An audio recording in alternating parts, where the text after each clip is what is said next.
करीब 1 महीने बाद हम लोग मिल रहे हैं। हम लोगों ने अब तक 5 उपनिषदों का भगवान भाष्यकार के भाष्य के सहित अध्ययन किया है। जो 5 उपनिषद हम पढ़ चुके हैं वो है ईशावास्योपनिषद, केनोपनिषद, कठोपनिषद,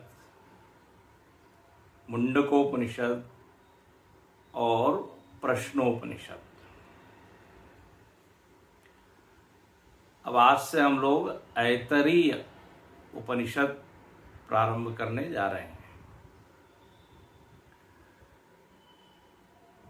10 उपनिषद मुख्य कहे गए और ये 10 उपनिषदों का संबंध 4 वेदों से है। उपनिषद वेदों के ही भाग है। हम लोगों ने ईशावास्योपनिषद और कठोपनिषद पढ़ा। ये दोनों यजुर्वेद के हैं। यजुर्वेद के 2 और उपनिषद हैं, तैत्तिरीय उपनिषद और बृहदारण्यक उपनिषद। तो यजुर्वेद से कुल मिला के 4 उपनिषदों पर भाष्यकार ने भाष्य लिखा।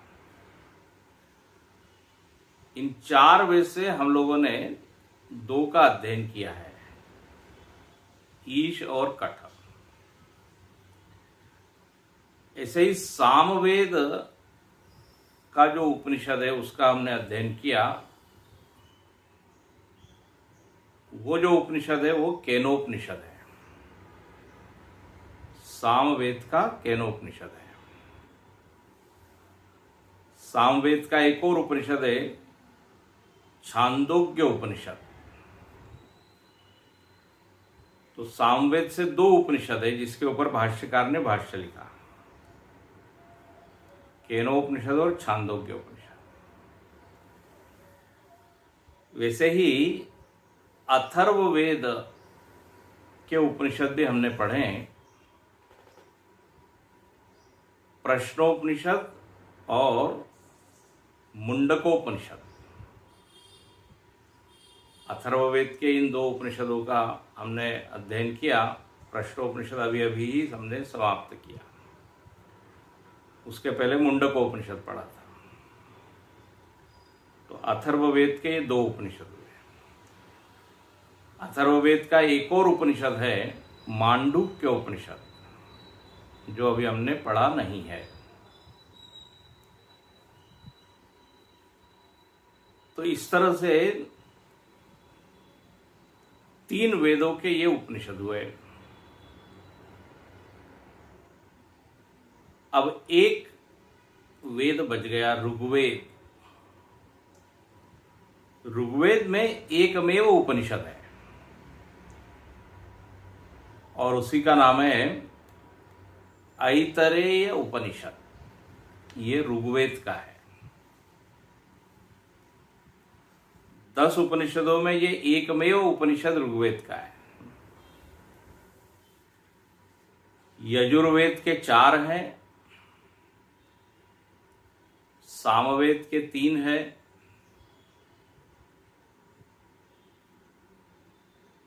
अथर्ववेद के भी 3 हैं और ऋग्वेद का 1 है। सामवेद के 2 हैं। सामवेद के 2 हैं, केनोपनिषद और छांदोग्योपनिषद। तो 4 यजुर्वेद के, 2 केनोपनिषद के, 4 और 2 6। अथर्ववेद के 3, प्रश्न, मुंडक और मांडुक्य। और ऋग्वेद की एक उपनिषद है ऐतरेय उपनिषद। इस प्रकार कुल मिलाकर ये 10 उपनिषद कहे गए जिनके ऊपर भगवान भाष्यकार ने भाष्य लिखे हैं।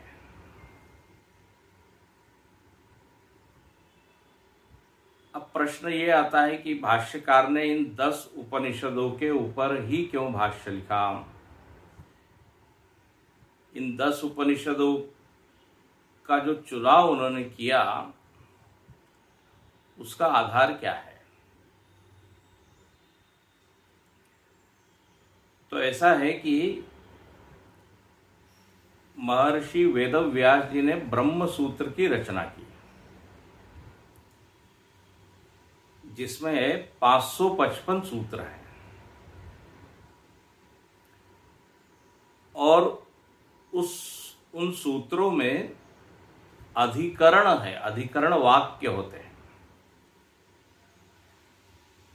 उन वाक्यों को आधार बनाकर सूत्र लिखे गए हैं और वो जो सारे वाक्य है उनको अधिकरण वाक्य कहते हैं।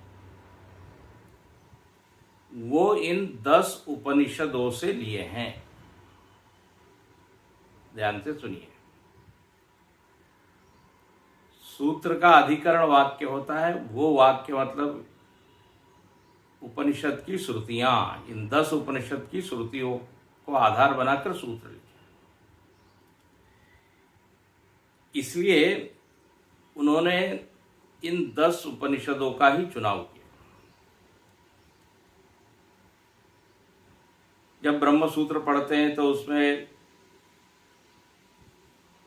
वाक्य जो आते हैं, वाक्य जो मिलते हैं, जिसके के ऊपर सूत्र लिखे गए हैं, आपको इन 10 उपनिषदों में से ही वो वाक्य, वो मंत्र मिलेंगे। ब्रह्म सूत्र को वेदांत दर्शन कहा जाता है। ब्रह्म सूत्र का ही दूसरा नाम है शारीरक सूत्र।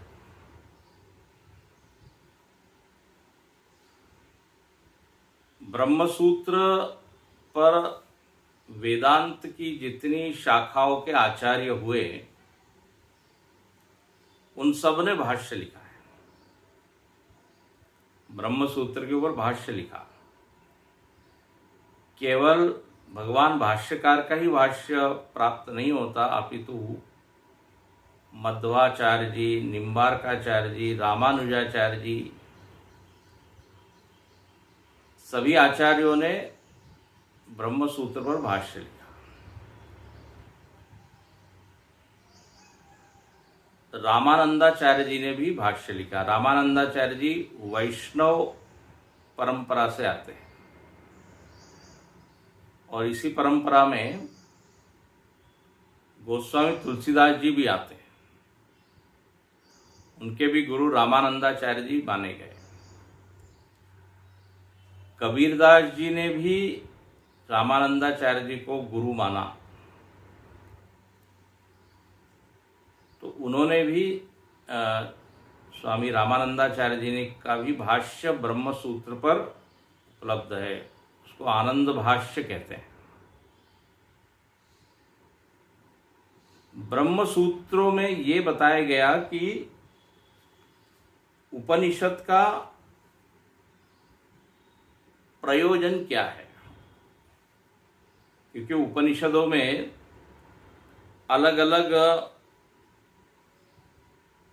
मंत्र मिलते हैं, उसके भाव अलग अलग होते हैं, उसके अर्थ अलग अलग होते हैं, कहीं कहीं विरुद्ध दिखता है अर्थ। तो ब्रह्म सूत्र में महर्षि वेदव्यास जी ने ये सिद्ध किया कि सारे उपनिषदों का तात्पर्य एक ही है। इसलिए ब्रह्म सूत्र लिखने की आवश्यकता पड़ी, क्योंकि उपनिषदों में कभी कभी परस्पर विरुद्ध अर्थ दिखाई देते हैं। तो साधक जो है कभी भ्रमित हो सकता है। इसलिए उन उपनिषदों को आधार बनाकर 555 सूत्र लिखे गए और उसके ऊपर सभी आचार्यों ने भाष्य लिखा। तो 10 उपनिषदों में से ही, वो 10 उपनिषदों में से अधिकरण वाक्य मिलते हैं ब्रह्म सूत्र में, जिसको आधार बनाकर सूत्र लिखे। इसलिए भाष्यकार ने इन 10 उपनिषदों का चुनाव किया। अच्छा, इस 10 उपनिषदों को आप देखेंगे तो ये चारों वेदों से संबंधित है। 10 उपनिषद का जो प्राप्ति स्थान है, उपनिषद कहाँ प्राप्त होती है, तो बोले वेदों में। जैसे भगवत गीता कहाँ प्राप्त होती है, तो कहा महाभारत में। सुंदरकांड कहाँ प्राप्त होता है, तो बोले रामचरितमानस में या रामायण में।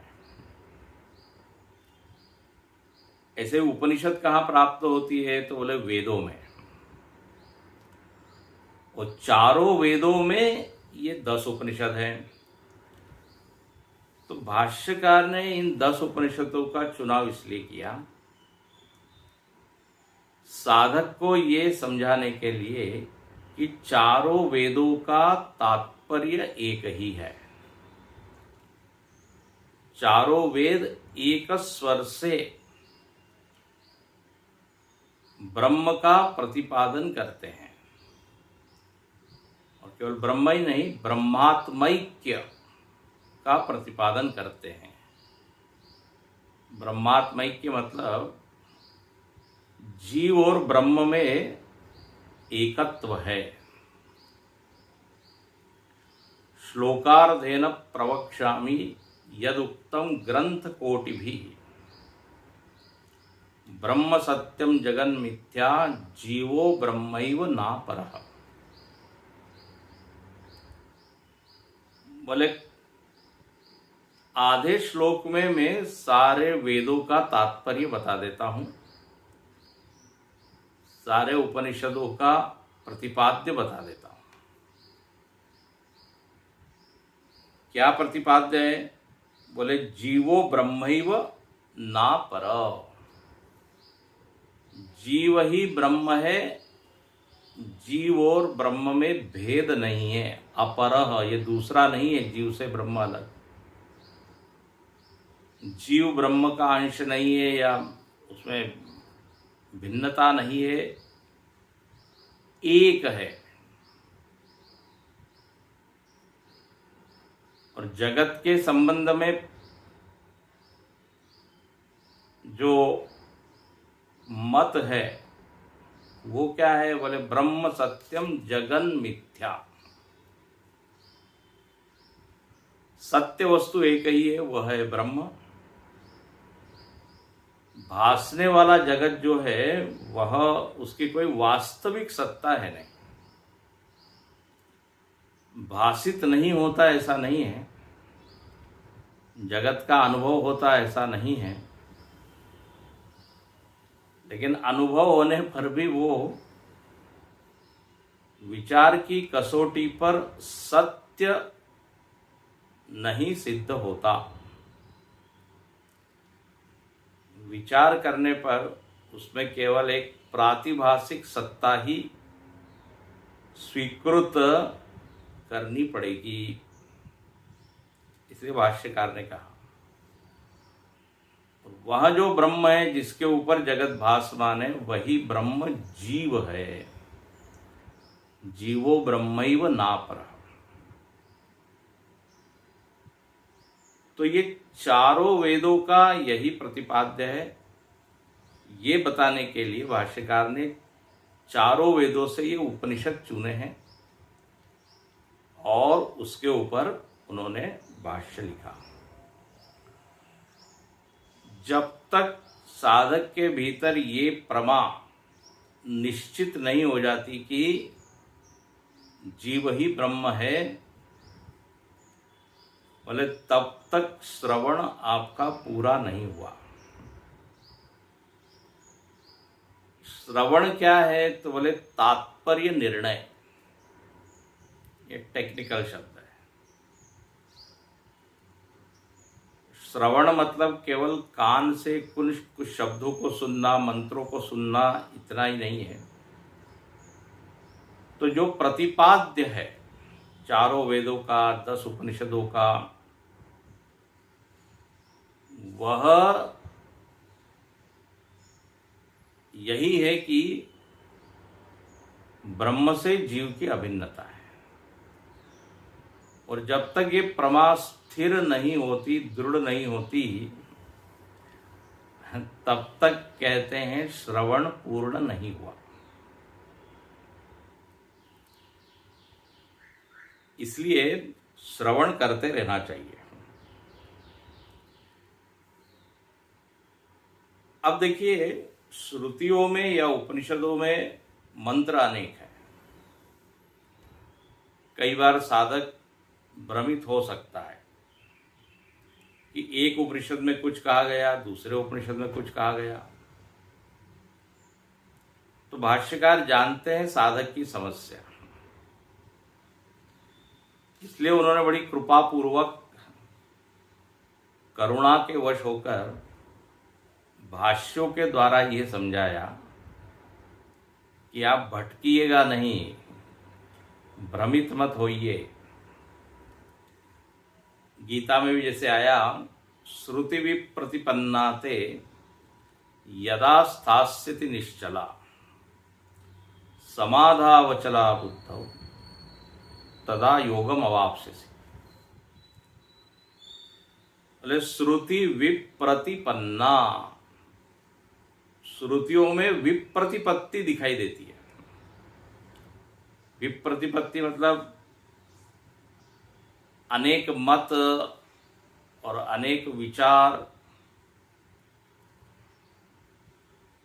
सृष्टि के संबंध में ही आप देख लीजिए, या आत्मा के संबंध में ही। तो साधक के भीतर एक प्रमा का निर्माण नहीं होता, प्रमा उत्पन्न नहीं हो पाती।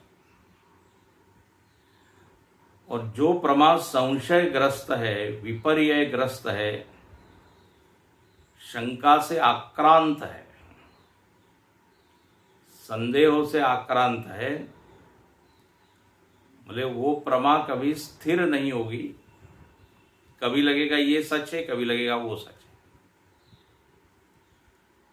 और फिर प्रमा उत्पन्न होने पर जो फल निकलना चाहिए, वो फल नहीं निकलेगा। भाई आखिर जीव ब्रह्म की एकता समझने पर फल क्या निकलता है? व्यक्ति आनंद का अनुभव करता है, मुक्ति का अनुभव करता है। तत्र को मोह कशोक एकत्वम अनुपश्यता। शोक और मोह से वो निवृत्त होता है।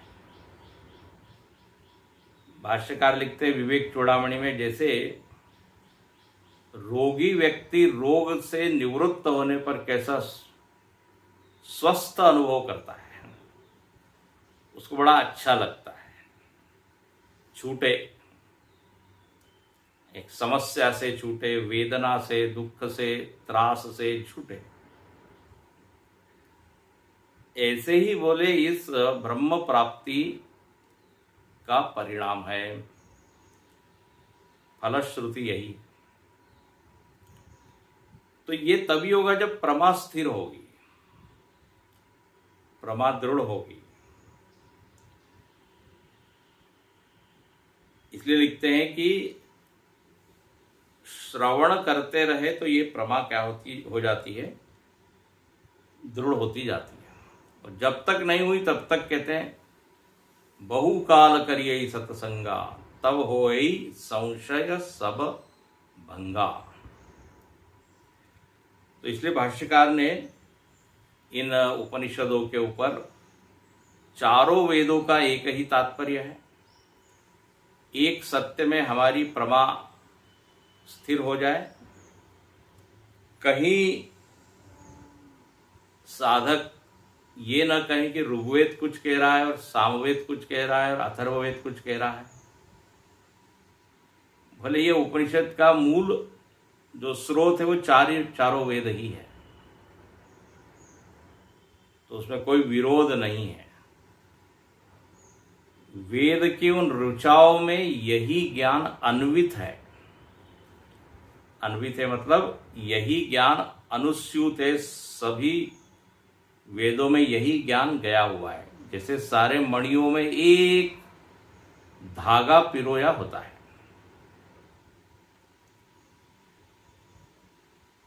तो भाष्यकार को हम लोगों की चिंता है, इसलिए उन्होंने ये भाष्य लिखे। तो ब्रह्म सूत्रों के ऊपर जो अधिकरण वाक्य है वो 10 उपनिषद के हैं।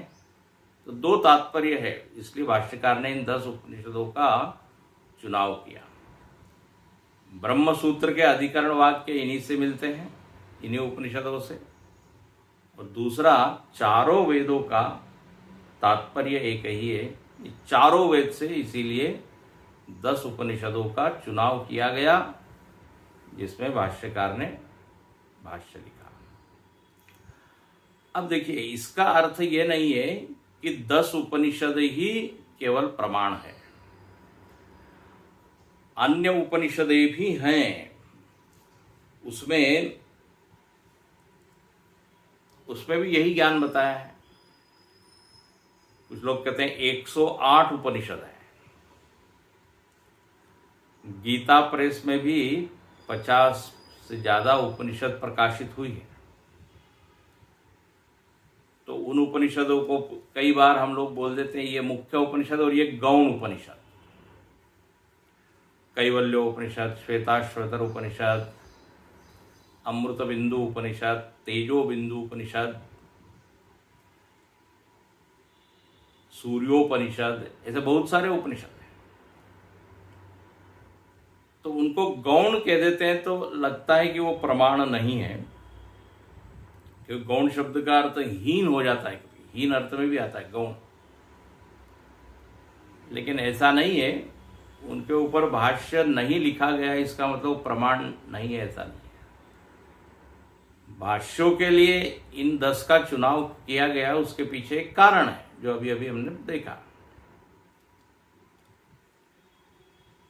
अब देखिए, इन उपनिषदों का विषय जैसे अभी हमने बताया एकत्व है, लेकिन होता यह है कि इन वेदों में जहां से ये उपनिषद लिए गए, वेदों में अनेक विषय बताए गए हैं। तो यहां पर भी साधक जो है वो भ्रमित होता है। एक तो ब्रह्म को लेकर, जीव के स्वरूप को लेकर भ्रमित होता है। दूसरा, मतलब वेद में तो इतने विषय बताए गए हैं, कर्मकांड बताया है, धर्म बताया है, सकामता निष्कामता इसकी चर्चा है, फिर सृष्टि की चर्चा है, फिर प्रवृत्ति धर्म, निवृत्ति धर्म, ये सब बताया है। फिर वहां पे अनेक कामनाओं का वर्णन है कि मेरे पास अनेक गायें हो, उस तरह उसके लिए मंत्र है, बहुपुत्र लाभम, मुझको यश मिले, उसके लिए कोई विद्या है। तो इतने दुनिया भर के विषय जो है वहां पे वेदों में आपको प्राप्त होते हैं। तो साधक को लगता है कि वेद यही कहना चाहता है कि हम यज्ञ आगादि ही करते रहे। हाँ, कुर्वन्नेवेह कर्माणि जीविषेत् शतकं समाः,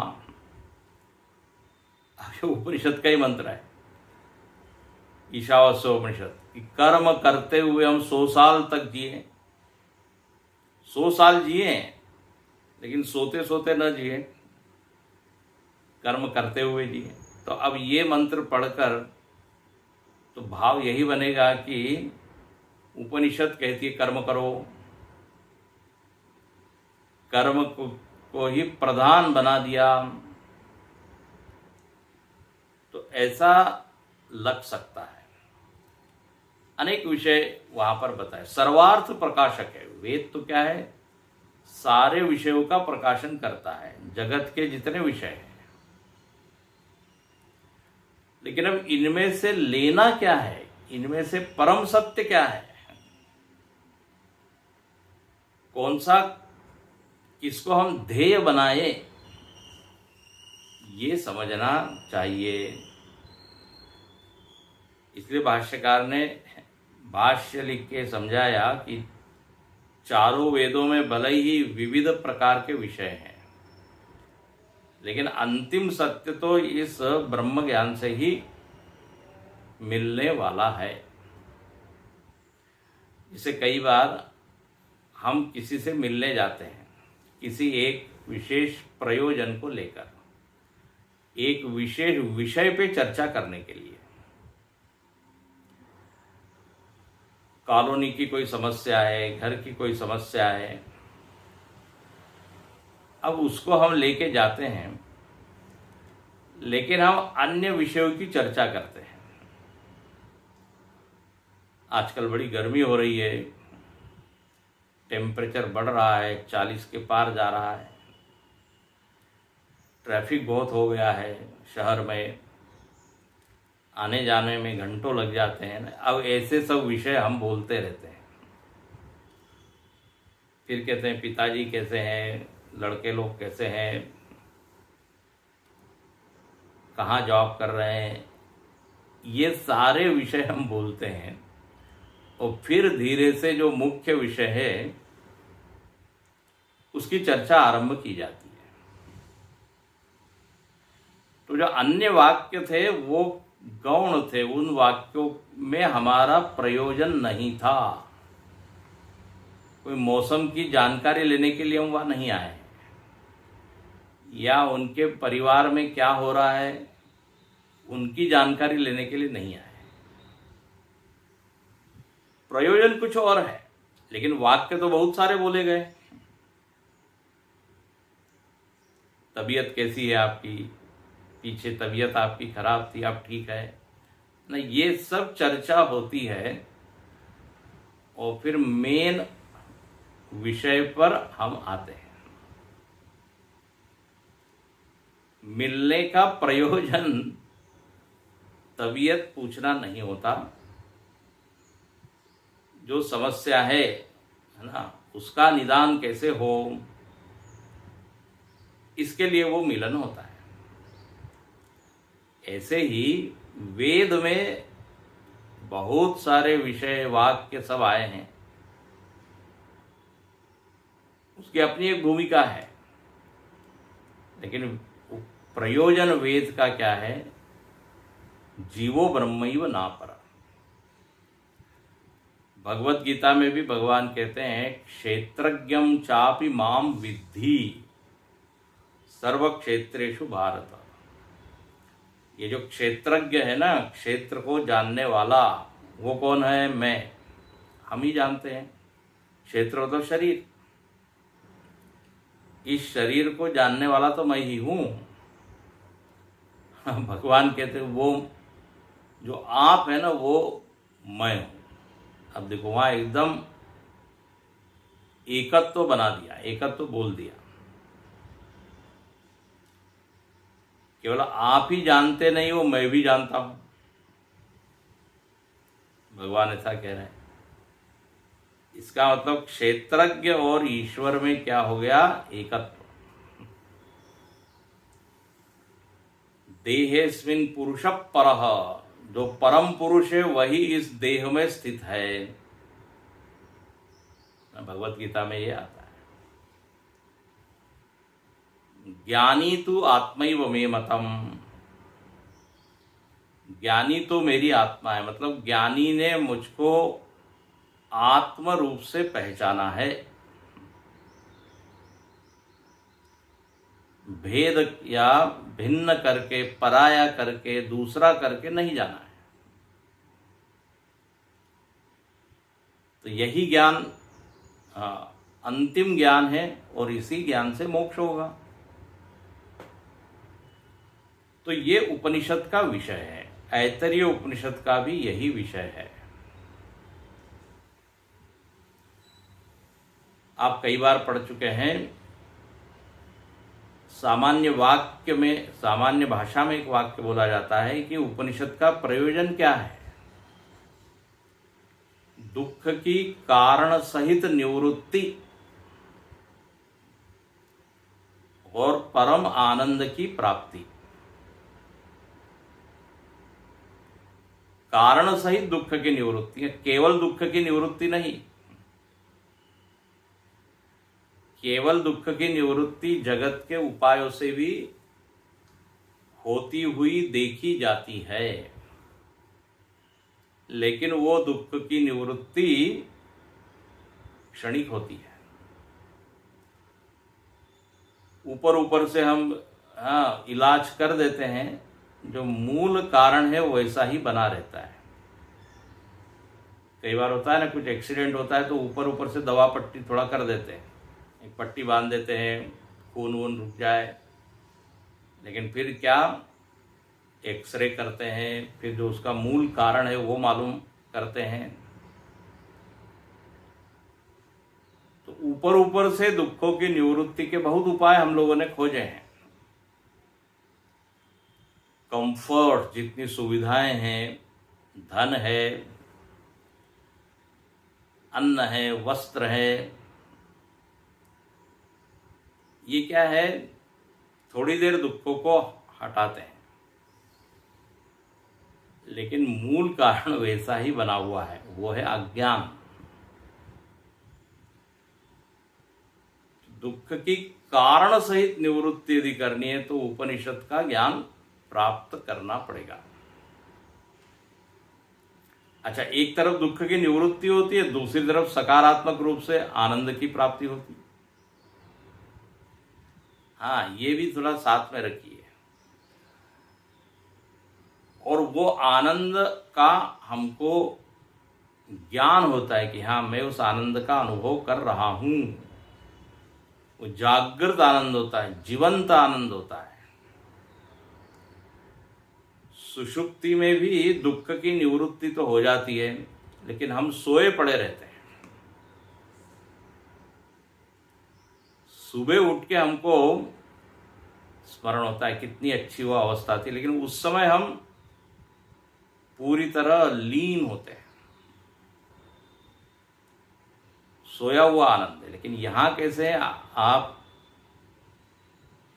अनुभव करते हैं कि हाँ, यही सुखद स्थिति है।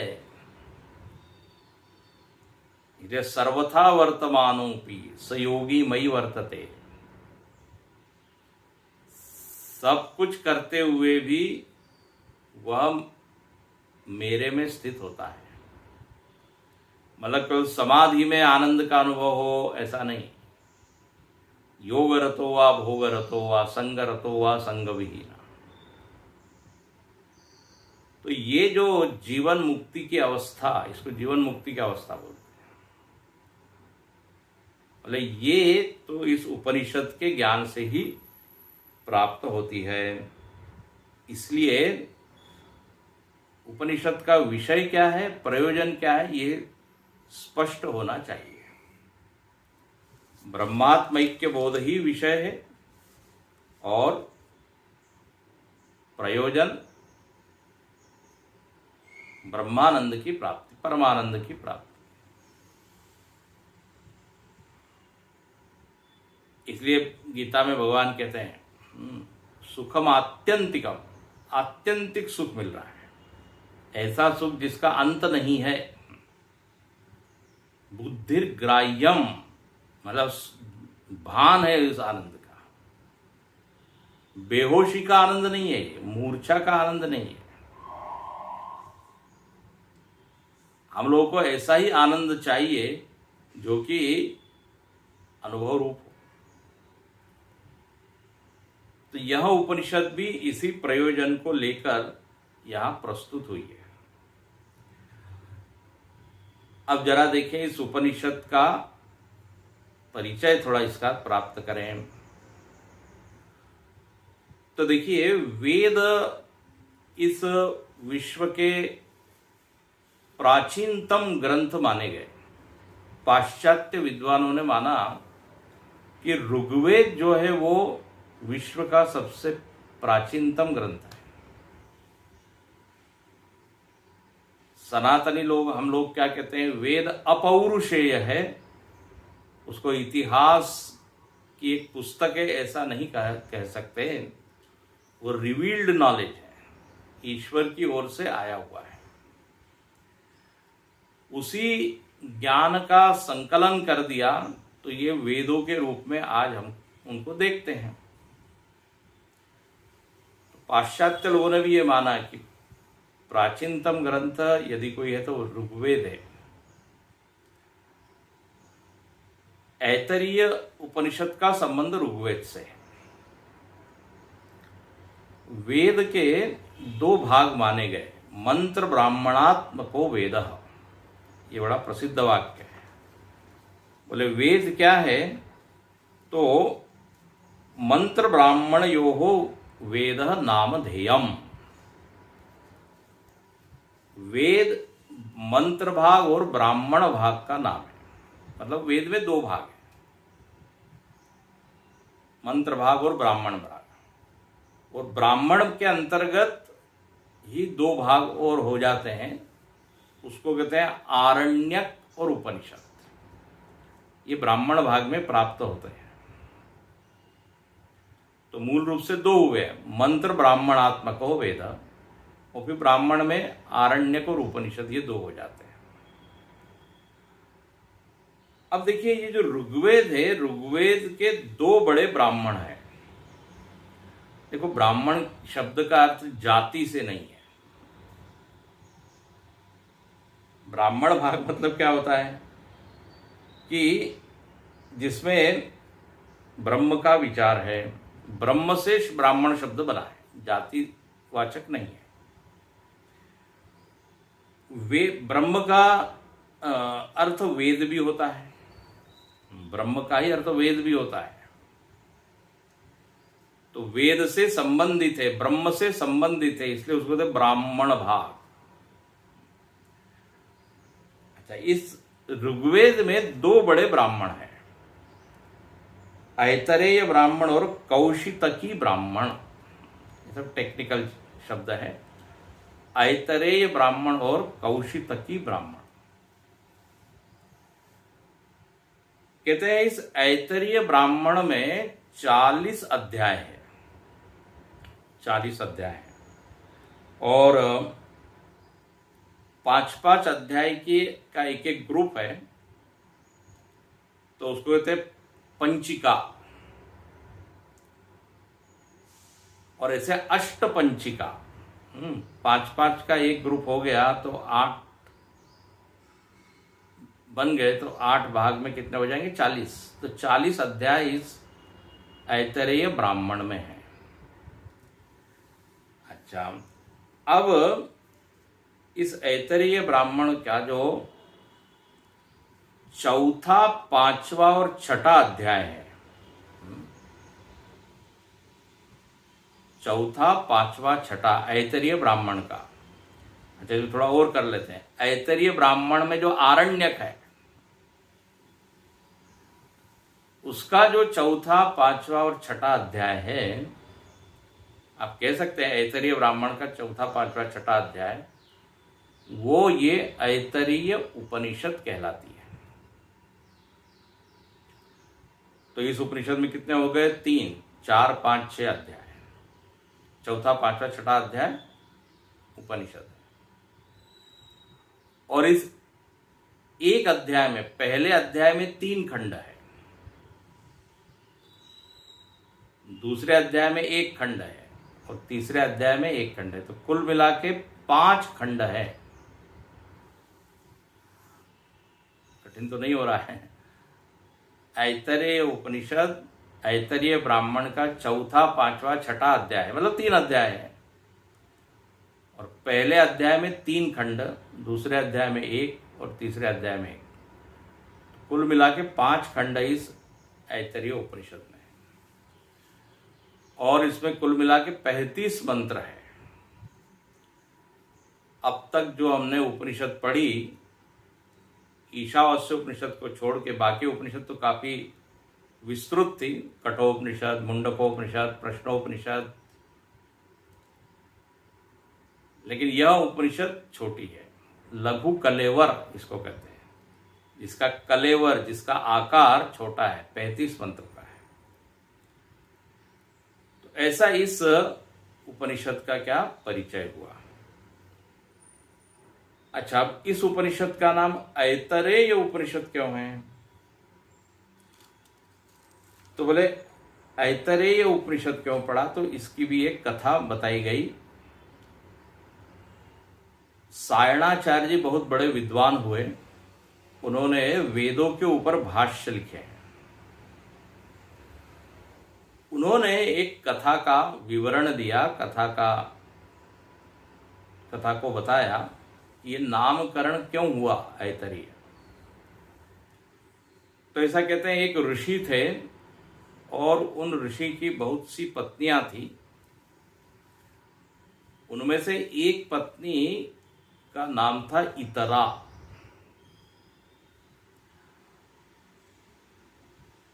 और ऋषि ने एक बार एक यज्ञ का है ना आयोजन किया।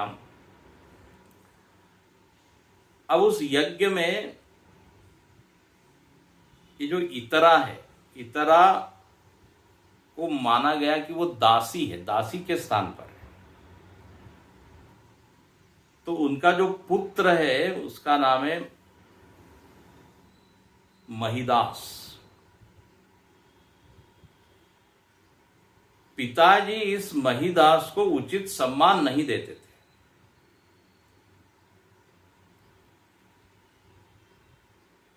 इतरा दासी की तरह है, भले ही वो उनकी पत्नी है, लेकिन उचित सम्मान नहीं है, पुत्र को भी सम्मान नहीं है। तो एक यज्ञ हो रहा था, उसमें उस महिदास को कोई स्थान नहीं दिया गया उचित। जैसे आप पढ़ते हैं ना ध्रुव की कथा, सुरुचि सुनीति, तानपात को ज्यादा प्रेम सुरुचि से। तो खैर, तो जब माता जी ने देखा इतरा ने कि हमारे पुत्र को उचित सम्मान नहीं मिल रहा है, तो बड़ी दुखी हुई। तो उन्होंने अपनी देवी, कुल देवी कहते हैं वो कौन, तो भूमि, पृथ्वी माता से प्रार्थना की। मानव की कुछ उपासना की, आराधना की, अनुष्ठान किया, और उसका परिणाम ये हुआ कि वो पृथ्वी देवी प्रसन्न हुई और उन्होंने कहा कि तुम्हारा जो पुत्र है, इस पुत्र के नाम से वेद के मंत्र जाने जाएंगे, मंत्र दृष्टा ऋषि वो होंगे, और वह जो भाग है वेद का वो माना गया ऐतरेय ब्राह्मण। इतरा का जो पुत्र है ना उसको बोलेंगे ऐतरेय, इतरा से जो संबंधित है उसको बोलेंगे ऐतरेय। हालांकि उसका नाम है महिदास। ये महिदास का नाम छांदोग्य उपनिषद में भी आता है। तो इतरा का जो पुत्र है महिदास, वो मंत्र दृष्टा ऋषि होगा और उसके नाम से वेद का एक भाग ऐतरेय ब्राह्मण 40 अध्याय जो है वो उस नाम से प्रसिद्ध होंगे, तुम्हारे पुत्र के नाम से। तो चूंकि ये उपनिषद ऐतरेय ब्राह्मण का ही भाग है, इसलिए फिर इस उपनिषद का नाम हुआ ऐतरेय उपनिषद। इस तरह यहां पर ये उपनिषद का एक संक्षेप में हमने परिचय दिया। तो मंत्र और ब्राह्मण भाग वेद के हैं, उस ब्राह्मण भाग में आरण्यक और उपनिषद भी मिलते हैं, उसमें ही ये ऐतरेय उपनिषद प्राप्त होती है। चौथा, पांचवा, छठा अध्याय ऐतरेय ब्राह्मण का उपनिषद कहलाता है। इसमें 35 मंत्र है और 3 इसमें खंड, 3 अध्याय है, चौथा पांचवा अध्याय। एक में 3 खंड, दूसरे में 1 और तीसरे में 1। ये तो हो गया उपनिषद का परिचय। अब यहां पर भाष्यकार ने उपनिषद की जो प्रस्तावना लिखी है वो बहुत ही विस्तृत प्रस्तावना है। लगभग 25 पेज में भाष्यकार ने प्रस्तावना इस उपनिषद की लिखी है। बोले इतना विस्तार क्यों किया है? अब उसको हम कल देखेंगे, उसका क्या प्रयोजन है, इतना विस्तृत भाष्य क्यों उन्होंने लिखा है। आप यदि अपनी पुस्तक देखें तो आप देखेंगे 26वें पृष्ठ पर शांति मंत्र आता है। 25 पृष्ठ देखिए केवल प्रस्तावना है। प्रस्तावना लिखने का कारण देखिए यहां पर यह है कि साधक के मन में साधन को लेके कोई भ्रम न हो, मुमुक्षु को, कि कौन सा साधन मोक्ष देगा। यहां पर कल इसको देखेंगे अच्छे से, एक बात का बड़ा जोर से भाष्यकार ने प्रतिपादन किया और वो ये कि मुमुक्षु को पूर्णतः निवृत्त होना चाहिए। निवृत्त व्यक्ति ही उपनिषद का अधिकारी है, आत्मज्ञान का अधिकारी है। सर्व कर्म संन्यास जिसने किया वही ज्ञान का अधिकारी है। इस बात को बड़ा जोर से प्रतिपादन किया। उन्होंने यहां तक लिखा है आत्मज्ञान यदि चाहिए तो आपको घर छोड़ना पड़ेगा, संन्यास लेना पड़ेगा।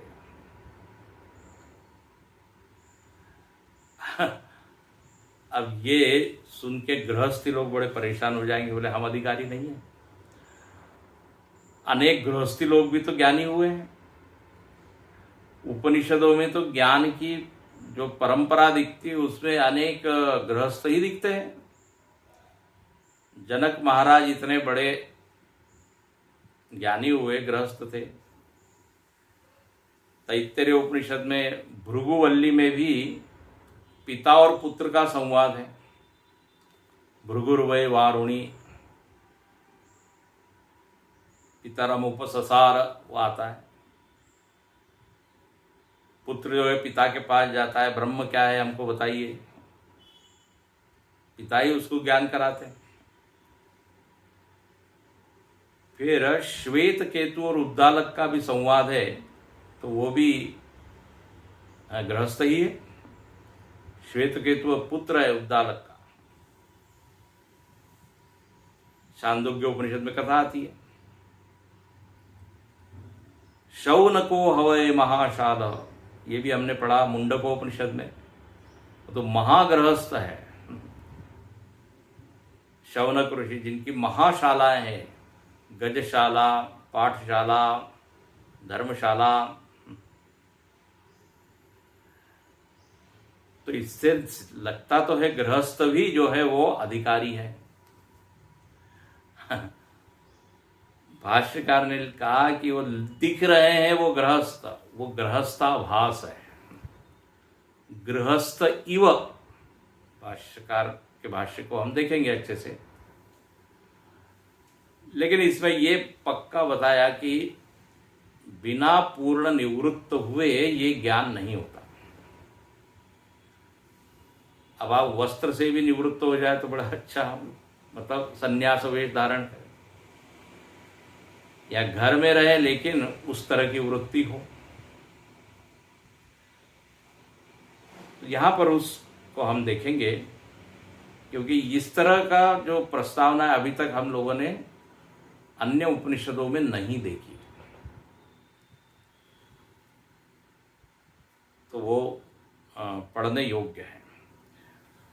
उसके बाद 25 पृष्ठ के बाद यहाँ पे शांति मंत्र आता है। वांग में मनसी प्रतिष्ठिता। अब जो हम रोज कक्षा के पहले जो मंत्र बोलते हैं वो यहाँ पर है।